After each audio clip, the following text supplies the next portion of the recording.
அஸ்ஸலாமு அலைக்கும் வரஹ்மத்துல்லாஹி வபரகாத்துஹு கைஸ். மாஷா அல்லாஹ் கைஸ், இன்றைக்கி இந்த வீடியோ எதை பற்றினா, இது ஹதீஸ்ன்னு சொல்கிறத விட இது ஒரு உதாரணமான ஒரு வீடியோ. ஓகே, ஃபார் எக்ஸாம்பிள், இன்றைக்கி எல்லாருமே அதிகமான ஓவர் திங்கிங் பண்ணுறாங்க. பட் ஓவர் திங்கிங் வந்துக்கிட்டு நம்ம உயிரை வரைக்கும் அது கொல்லுன்றதுக்கு தான் இது ஒரு உதாரணமான ஒரு வீடியோ. இது எக்ஸாம்பிள் வீடியோ. அதாவது ஒரு உதாரணம், சார் அழகான உதாரணம் இது என்கிட்ட ஒருத்தவங்க சொல்லியிருக்காங்க. இதை நான் திருப்பி ஷேர் பண்ணுறேன்.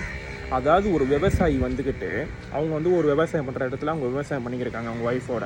அவங்க விவசாயம் பண்ணிக்கிருக்கும் போது வந்துக்கிட்டு திடீர்னு அவங்க காலில் வந்துக்கிட்டு என்னமோ கடிச்சமாக இருந்திருக்கு. என்னது ஏதோ கடிச்சமாக இருந்திருக்கு. அவங்களும் ஒரு விவசாயி தானே, அவங்க இதை பார்த்துருப்பாங்க. சரி உதாரணப்படுத்திட்டு என்னடா இதுன்னு சொல்லிட்டு அடிக்கிற மாதிரின்னு சொல்லிட்டு திருப்பியும் அவங்க விவசாயத்தையும் தொடர்ந்துட்டு வீட்டுக்கும் கிளம்பிட்டாங்க. வீட்டுக்கு போய் பார்க்குறாங்க, காலில் என்னமோ அந்த தடத்தில் என்னமோ 2 பல்லு இருக்கிற மாதிரி இருந்திருக்கு. அவங்களுக்கு புரியல, என்னடா இது திடீர்னு இப்படி இருக்குன்னு சொல்லிட்டு ஒரே யோசனை அவங்களுக்கு. அவங்க யோசிச்சுக்கிட்டே இருந்துட்டு அப்போ நாளைக்கு அவங்க வாய்ஸ் சொல்லியிருக்காங்க, திருப்பி அதே இடத்துல போய் பார்ப்போம், என்னங்க இப்படி வீங்கிடுச்சே, ஒரு மாதிரி ப்ளூ அண்ட் பிளாக்காக மாறிடுச்சுன்னு சொல்லிட்டு அவங்க திருப்பியும் வந்துக்கிட்டு அதே இடத்துக்கு போயிருக்காங்க. அந்த விவசாயம் பண்ண